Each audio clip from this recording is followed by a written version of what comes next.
It's time again to recap the latest news from the solar PV industry, compiled by the American Solar Energy Society. I'm Jay Warmke with SolarPVTraining.com, and this is the news from the solar industry for the week of July 14th. A new report from the American Council on Renewable Energy has come up with what might be considered the obvious, which is when you impose tariffs on solar modules and cells, then the price of those solar modules and cells may actually go up.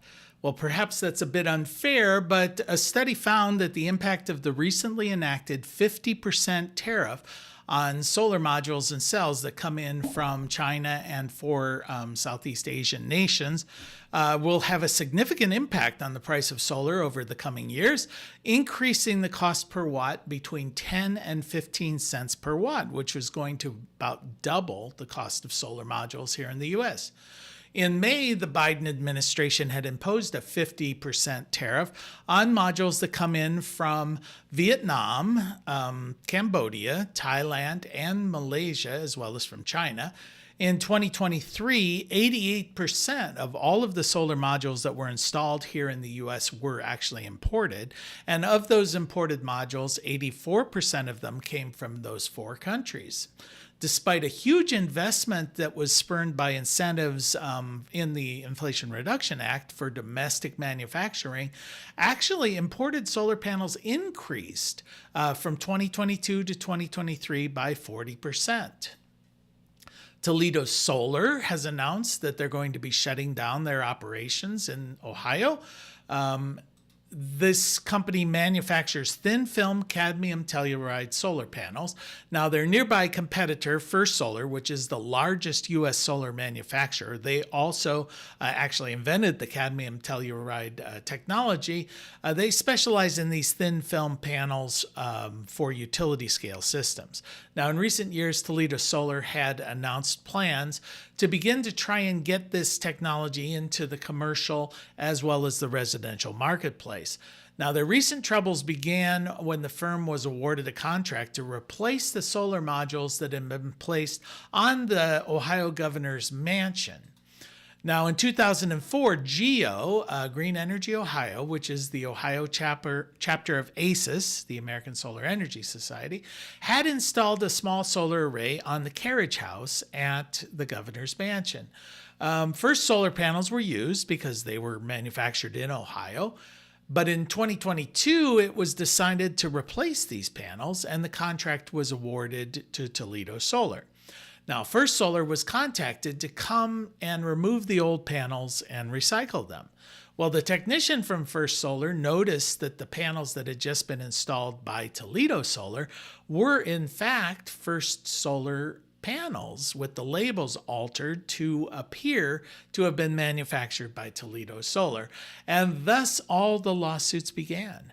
Now, the scandal resulted in the management at Toledo Solar being replaced, but the firm never recovered, and now they're shutting down operations. Michigan has become the 29th state to enact legislation that prevents HOAs, or homeowners associations, from prohibiting the installation of solar within their jurisdiction.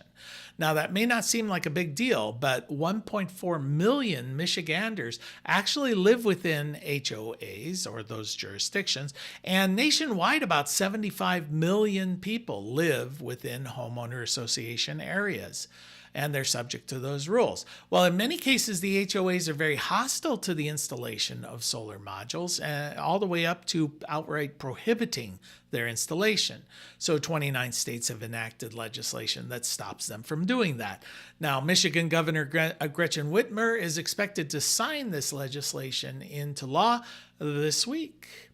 And the FBI has warned that as renewable energy systems become more and more prevalent, that they will also become more and more subject to cyber hacking. These hackers are looking at disrupting the generation of electricity, I guess for the fun of it, stealing trade secrets, and also ransoming critical information. Now, attacks on residential PV systems are extremely rare, but they are increasing on microgrids as well as utility scale projects. Now, the FBI has said that if you practice basic cyber hygiene, which they're saying is basically don't reuse passwords, keep all of the different systems isolated from each other, keep your software up to date, back up your data and your systems, and monitor them. That should go a long way to avoiding these problems. New projections by Wood Mackenzie estimate that global wind and solar installations and generations will triple over the coming decade to more than 8 terawatts. Now, China's going to dominate this expansion of renewable energy, installing about 3.5 terawatts within that nation alone. Now, the report also estimates a substantial increase in energy storage on the grid, giving a very specific number of 636% increase over the coming decade. So what do you do with an abandoned nuclear power plant? Well, perhaps what you can do is convert that thing over to solar. Now, the Department of Energy has just announced that they're working with solar developers to install a 400 megawatt system at a very large abandoned nuclear facility in Idaho. They're also looking at doing a similar project in Nevada at an abandoned nuclear power plant. Now, the Department of Energy spokesperson said that data centers are likely going to be the biggest purchaser of the energy from these systems, and they may actually want to co-locate next to these solar farms. And that is the news from the solar industry for this week. We'll see you next week.